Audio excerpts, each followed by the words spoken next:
Hi, this is your host, Woodie Landeros. You're listening to Shut Up and Fail.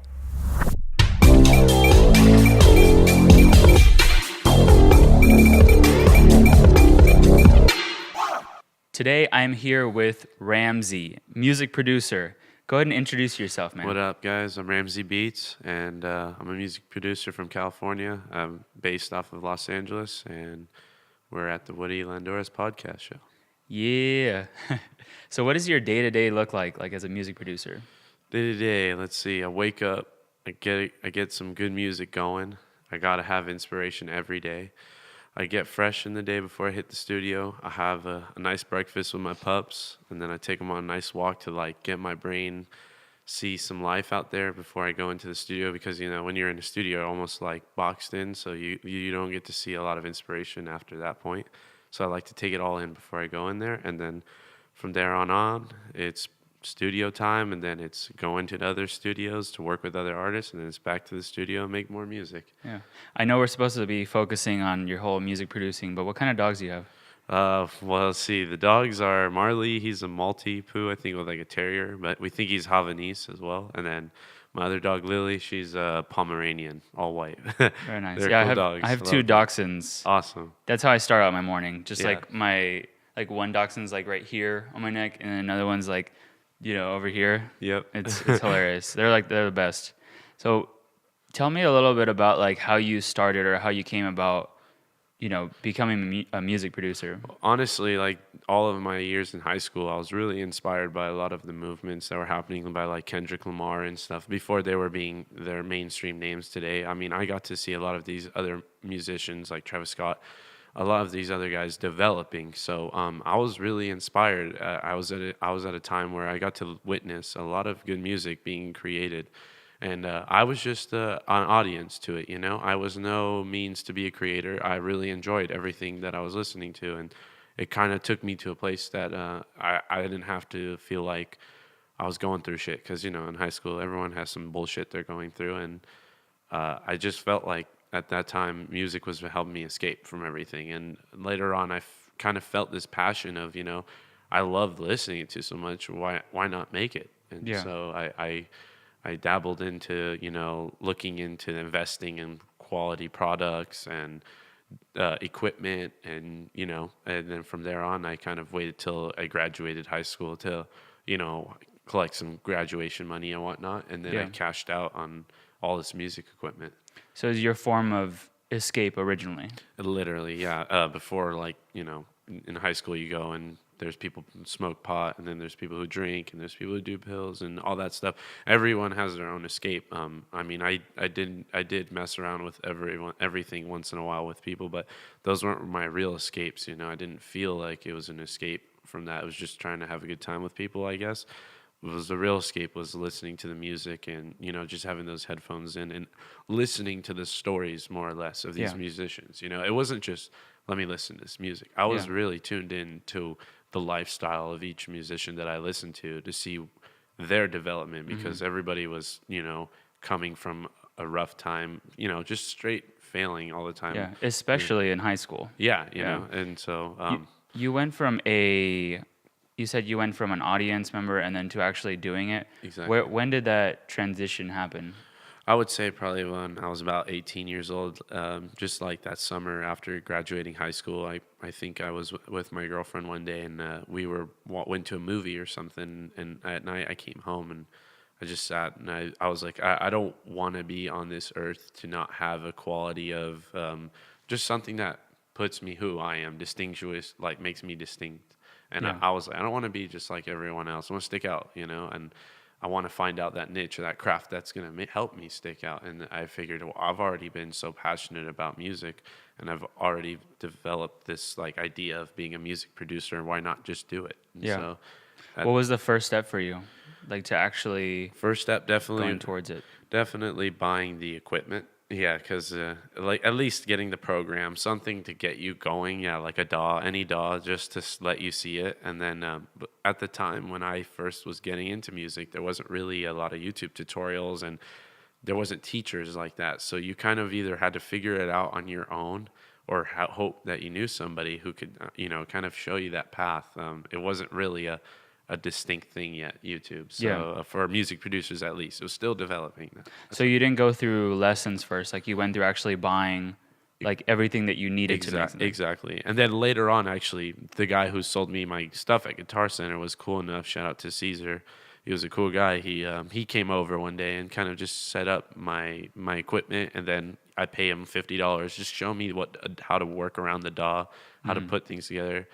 And then at that point, we'd done like 3 lessons, and I felt like, man, it wasn't clicking, and I thought that's why I thought, maybe music is not for everybody. Maybe you have to have that like almost gene, or be born with it, or be just in music your whole life to have it, And I was like, at that point I kind of feared it, and then I backed out. Yeah. I backed You out from it. you told me before the podcast that before you started, you felt like you had that music, that creativity to be able to make it. Right. And Exactly. then when you actually purchased the stuff, you were like, maybe I don't. Exactly. And that's exactly what happened. I felt like, I've been listening to it all of high school. I've literally like this like just, I was literally looking for everything inside of songs, not just listening to the song. So I was like, man, I definitely feel like I can articulate my own song. Why not just do it? And then you get there and you sit in front of the computer and you don't know anything, and you're just all this stuff hits you, and you're like, oh shit, this is not as easy as I thought it was going to be, And I kind of backed out. I feared it and backed out for sure. How long did you back out for? Well over a year. So from that 18 summer that I had thought I had it, I was like, yeah, I can do this. I backed out. I waited till maybe when I turned 19, that next fall about. I was just like, yeah, I need to get back into it. I need to find something, because I was just going to community college. I had a part-time job. I was like, what makes me different from me? I go on Instagram and I see these young entrepreneurs doing all these other things, from, movie actors, modeling, to athletes, and even the people that you're coming out of high school with, they're doing a lot more. And I felt like, a community college and just sitting at home every day with a part-time job wasn't going to do it for me in my life. It wasn't there. Yeah.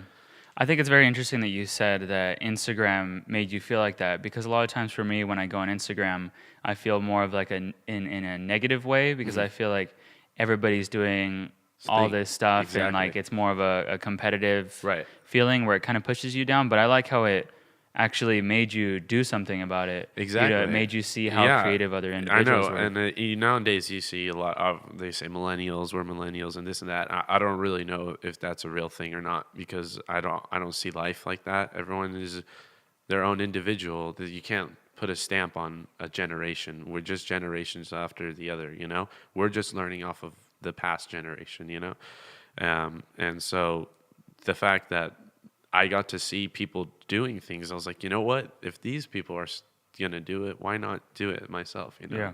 And I took that initiative. And instead of everyone's like, oh, they're having the best life, I'm never going to have that. And then sit in your sorrows with a broken heart. No, thanks. I'm not going to do that. I told myself why. I just was like, there's no need to. Yeah. Yeah. That's a big.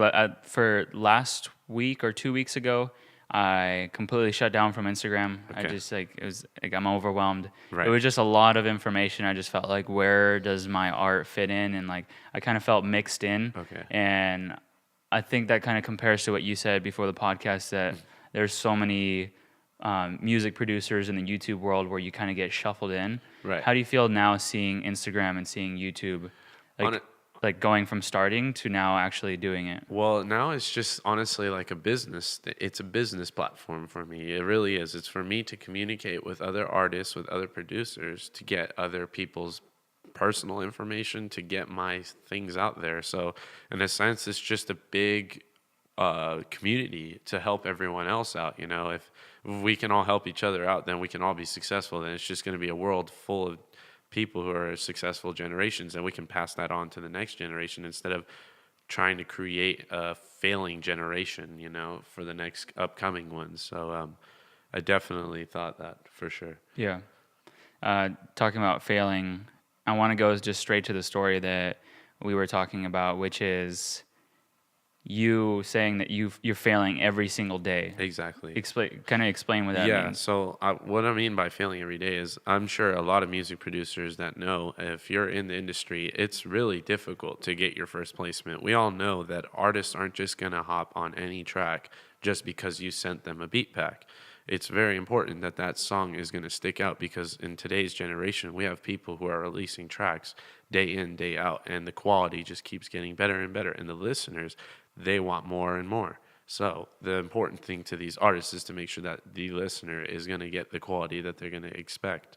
So, and when you're a producer like me and all the other ones in the industry, when we take in our time day in, day out to find these emails from A&Rs and hit these artists up, and we're constantly sending beat packs out, and we're constantly waiting months and months to find out, are we going to get placed or not? And day in, day out, you just feel that pressure of failure. Like, man, until that day I get that placement, I will not feel that accomplishment. Or it may not even be that placement, but that plaque, I mean, we all sit here and see other producers getting all this success, and that's all you want from your music. You want people to recognize it. It's just like a trophy. And so if you're in a competition, you want that first place trophy. Definitely. And all of us music producers, we all struggle that every day. I feel like even the ones that are making it, they'll send out hundreds of packs, and sometimes it just doesn't happen with that artist. That's where I got amazed. Is I asked you, do you have any beats on hand? And you said, I have. Yeah, hundreds right now, probably Hundreds of beats ready. Yeah, ready to go. It's important. That's insane. Yeah, and I sit there and think, well, there's guys probably who have way more than I do, or hundreds. The guys who are already working with Kendrick Lamar or Travis Scott, imagine the amount of quantity that they need for them, because they want a lot in the time period. They probably, out of those 12 to 15 songs in that album, they probably went through 600 beats just to find out those 12 beats, Wow. How many beats on average do you make a year? A year? I want to say 500, 600 beats a year. Yeah. Jesus Christ. Yeah. If I can, and in a day, in an average day, I'm capable of doing 5 to 10 beats a day. So it just depends how I feel. I mean, every producer has their days where they call it beat block. And it's just, I mean, any creator call it their creative block. And, you just got to find out what gets you out of it the quickest. And once you figure that out, you're set. So what is that gets you out of it? For me, it's personally like I just go enjoy my life a little bit. If I'm getting that much beat block, I'll go to the beach or something. I would take my girlfriend out. We'll go eat, have a drink or something, just go we'll go to an art museum or go watch some live music, something to just take you away from your craft for just a little bit, maybe working out for some people, but it definitely don't force yourself to force create. It's not the best. It can be for some people, but it usually doesn't work out the best. Yeah. I did a video all about creative block, and it was pretty much exactly what you said, like to get up, step out, go look at other art, or even just flush everything out and just experience life itself. Yeah, exactly. So that's awesome that you actually said that. Yeah, it's definitely, I mean, as a creator, you don't think of it when you jump into this, any kind of creative industry. You don't really think, oh, I'll have a creative block, until you actually experience it. You're like, whoa, it's an actual thing, and it can actually stop you from being creative, and it can be frustrating, absolutely, I think. Yeah. So to make 500 or 600 beats a year, like what type of inspiration, or where are you pulling it from? Like, would you say artists, music artists, or visual artists, different? It's, to me, honestly, it's the younger generations who are developing these newer songs. Even some of these younger producers I'll listen to, but it really is, I don't really look up to the guys who have like the names that are already out there who are making platinum hits. I do listen to them.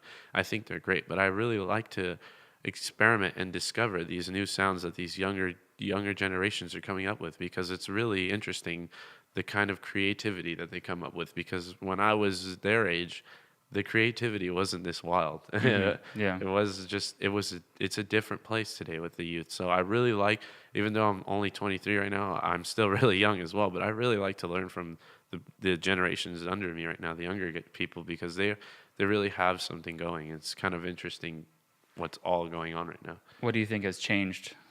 Well, I think that there's a factor of the sound. Everyone obviously picks up sounds from what's happening right now, so they're gonna look up to their inspiration, and so they'll develop a sound off of that, and then they develop their own sound. So it's kind of interesting. Just like Juice WRLD's a great example. I've known Juice WRLD way before he was a huge name. I knew him maybe when he had 3,000 followers on Instagram. 5,000 people on SoundCloud. No one knew who he was, you know. And I remember seeing a lot of people critique him, saying, you know, oh, he sounds just like Post Malone, or it's just like this. And, you know, if we look at him today, he's above all those guys, you know. And the fact that people contradicted his sound and everything was so on their bad, because look at where he's at today. I mean, we could have said all day he sounds like Post Malone, but I mean, Yeah. he created his own sound after that. And that's what I think these artists, these younger ones that are coming up, they learn how to pick up a sound from a big name that they're developing, and then they kind of niche it their own way and create their. It takes time to develop. An artist takes a very long time for them to make their own style as a like vocalist. You know, from their own flow to their own cadence to the song. It really does take a pure craft to develop. So I feel like it's not fair when some of these you know, people who dictate the songs, or just in, you know, in general want to debate about music, they don't give these guys enough chance to develop. They just go right away to the fact that, oh, they sound like this person. It's not fair, I don't think. And so it's, to me, I try to block that out, and I give these people a chance, because they might be big. I mean, look at Juice World. He's literally number one. And I could tell anyone in broad daylight, this guy's going to be one of the biggest artists in a couple of years. And he is. He's huge, yeah. So from you starting out to, like, from the time period that you started out to now, how has your music developed? Oh, it's awesome. It's really cool because the producer who developed Juice World, his name is Nick Mira. Shout out to him and the Internet Money team. They had a channel on YouTube, and that's kind of where I started to pick up lessons through Nick. And I would just really day in, day out watch his videos. It was really enjoying. And the coolest part about him, a lot of people don't know, is before he started to get a name for developing Juice World sound, no one knew what he looked like. He was unidentified. He was just a YouTube producer. His social media didn't have a single picture of him. I knew his age was anywhere from 14 to 17. That's about it from him talking on the YouTube channel. And I was about 20, so I'm like, man, this kid is really a beast. Like, I wish I was what he was doing at that age. So I really was like, I'm gonna learn everything this kid knows, because he's definitely on the right track. And a lot of people don't know, he really is the big reason Juice World Sound is what today. He came up with that almost emotional emo trap hip hop style. That we have to give credit to Nick Mira. He's the one who created that. And I think that is what makes producers like Metro Boomin, all those big names, Turbo, they all stick out because they all made a certain developed sound for that artist through their producing, which even helped that artist stick out that much more. And so, you know, shout out to Nick Mira, because honestly, that's how I developed my sound. And he didn't even know, I don't think, that the sound that he was going in that direction was going to be an emotional trap, emo vibe. I mean, I'm sure everyone heard it from like Little Peep and all those, R.I.P. to Little Peep, and all those good music, you know. That sound kind of developed in me, because I used to make, you know, different stuff like lo-fi, boom bap, and then 2 years later, I'm on this, like, I can make, like, I'm really on that melodic, happy, almost like Lil Uzi Vert feel, and then I go on a side where I'm darker, emotional, trap, you know, just kind of pour your heart out into this track stuff. So I definitely have developed a different sound from where I started, I would say. I love it. And for those of you guys that are wondering, where can we find these beats? Because he's really, I feel like he's dropping a lot of knowledge. Yeah. It's all in the description. Yeah. You guys can check it out. We'll link his website where you can purchase his beats and all Thanks, this. bro. But kind of back to the podcast, what, like, if somebody was starting out in music producing and in that same sort of state where you kind of feel like you're failing, what would you tell them? That there is a time where you have to sit back and realize that you have to be patient. There's no, I want this tomorrow. I want this next week. I want this next month even. It's really a time of development, you know. It really is sit down, develop a craft, develop the sound, make sure that you've perfected the sound, make sure you've perfected your quality of music. And then from there, you can start to really focus on putting the nail on who you want those tracks to be with, you know, and start to try to discover those artists' emails or maybe their managers' emails, and kind of just slowly build a connection with them. And then you can start to send out tracks to them. But you got to be patient. I want to say the younger producers just have fun, learn with it, and don't worry about the side of I'm not big, I don't have the best beat, I don't have money from it. It all that put that all to the side and worry about those things. Each one will come at a time of its time that it's proper, I would say. So it's just a very very difficult thing to like be in, because you always are going to see people who are better than you in music producing. You're always going to see people who are making next hits, but you can't let the outside discourage you. It's one thing that music producers lack, is we let all the other people's success destroy us, and it's not okay, because they were where we were once, and we have to just realize that it took them a long time to get there, and if we want what they want, we have to go through the struggles. So it's just the fair, way of how the universe works. Would you say that like any of those are still distractions to you? Oh yeah, like speaking of Nick Mira, I mean, even though he's my biggest inspiration, he's my biggest competition. I would say not just him, but the whole Internet Money team, all of any big producer. They're all my competition at the end of the day. They're the other teams. So at the end of the day, I have to put what I'm learning from them, even though I feel like, oh, I have this great inspiration and connection. There's also this fuel and fire to be better than them, to get a better track out there or make a plaque, and more importantly, to let them know that, yeah, you were once a no name, a failure, and now look where you are. You're distinct because you actually got that song out there. You made it placed. You worked your ass off, and you made sure you got what you wanted. Yeah. Yeah.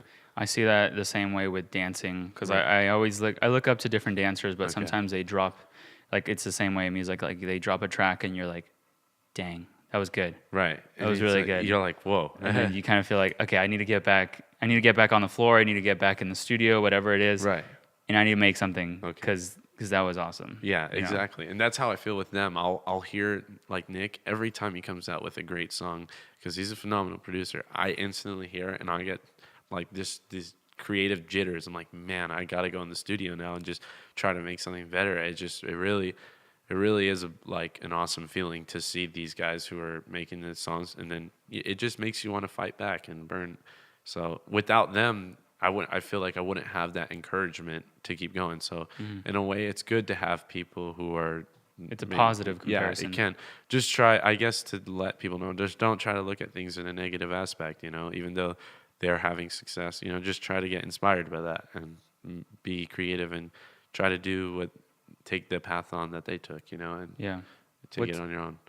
What's your what would you say like your most creative song is so far, or your favorite song that you've made? For an artist or for my just producing in For your general? personal, so yeah, just producing.